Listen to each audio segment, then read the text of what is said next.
Hi guys, my name is Ken Law. I've been in the States for 7 years and I'm studying economics and international studies.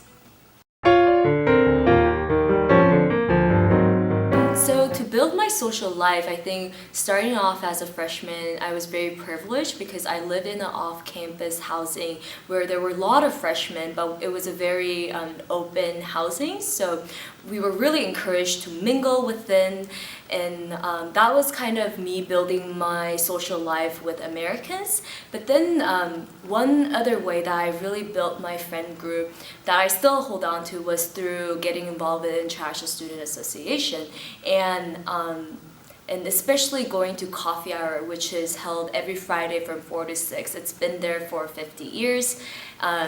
It's a great environment. The thing about it is that it is actually a space for students to come and mingle and get to know new people. And I know a lot of friends who started their friendship there and still keeps contact. So I think that those kind of events are a great way to get to know people and also really getting involved because in trying out new things, because for some people this organization might fit you but it might not fit you, and for some this might fit, some not. So really like exploring what fits you and getting involved so that you can get to know diverse group of people. I think that's really important.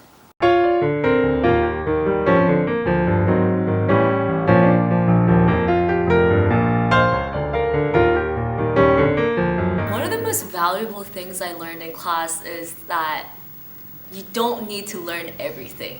Simply that you don't need to memorize and read and do everything. That you really just need to learn how to study, how to pick out what's most important, like get the key information, and then like small other details, but really like try and grasp what's the revolving theme around it and to know what's important. And I think that's one of the biggest thing I learned in college, that I don't need to just study forever and learn every single thing. Beginning of class and coming to college, people do emphasize the importance of reaching out to your instructors and professors, and I really can't emphasize that enough. I know it's redundant, but really like going to them and like talking and building that relationship, because at the end of the day you want their recommendation, right? But then beyond that, because you have that personal interaction and personal relationship with the professor, you get more interested in what you're learning.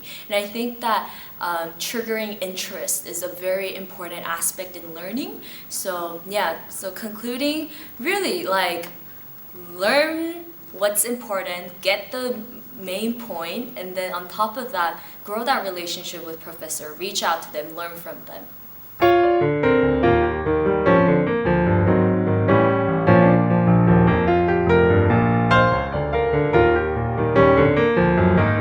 So networking, internship, job opportunities.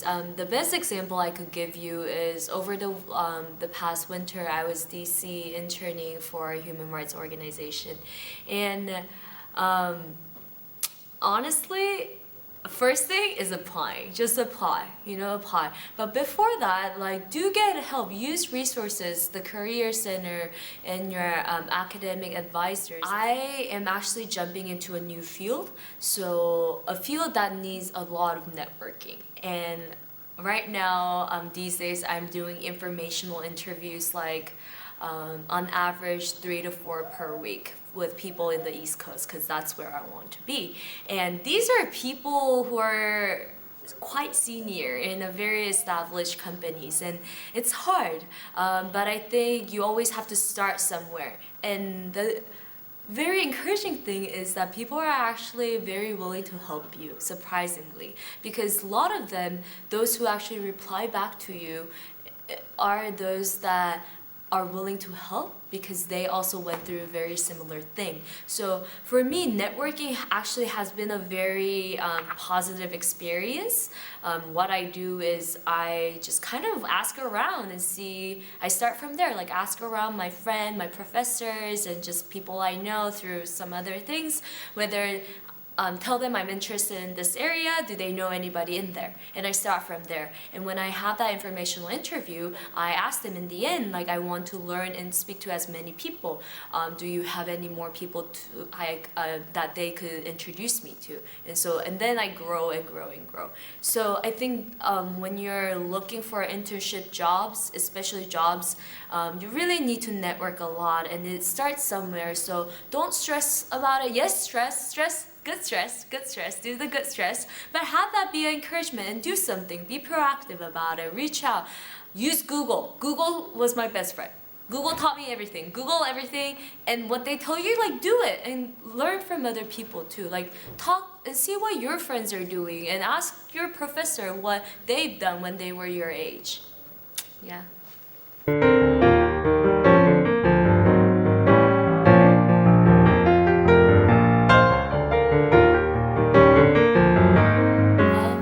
I do understand that it's hard to speak with American, not because you're shy, because maybe the fact that you have an accent or that you might not use the right words. And I've definitely seen that, and I definitely really, like, time to time I suffer too. Like, I get conscious. I'm like, am I saying the right thing? Do I sound like not so natural and so forth? But at the end of the day, you really have to, if your goal is to learn English, and if your goal is to make that human connection, these external things, you can't be so obsessed with these external things. You really need to open up and communicate with them. Language is a way to communicate with people. And building relationship is building trust and opening up. And if you're not really willing to do that because you are afraid that what other people are going to judge you by, accent, language, words, choices, and so forth, you're not gonna get far. So, like in life, like any other thing in life, you really need to let go of the unnecessary thinkings. Like, how am I gonna look? How am I gonna sound? Do I look weird? Do I sound weird? Like, those are unnecessary things. You really need to drop it. And I do that mentally too. Like, when I get caught up in the thought that, oh, am I not saying the right thing? Do I look too shy? Like I try and recenter and say, you know what, Kenla, it's okay. You're a person. You make mistake. English is a second language. That's actually something what I tell myself a lot, that no matter what, English is your second language. So of course it's going to be hard. And the fact that you speak another language, you should get credit by that, because it's a different language. And to be able to study with the second language, that's hard. And like, you can literally, like, remind yourself, like, ask an American and see how they would feel if they go to Korea and study. Like, they'll be just so confused all the time, because talking with people is one thing, and studying in that language is a whole new thing. It's hard. So really, take that in. It's hard. It's hard to communicate, study in a different language. But the fact that you are trying and that you had courage to come to a different country, to study in a different country, you should get credit for that. And you should know that.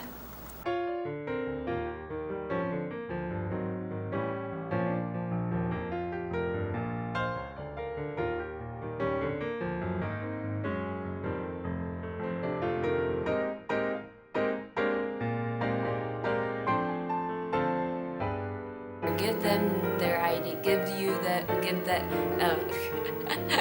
Have them give you ideas. I'm Kenla, and I love my accent. Okay, should I say it more formally?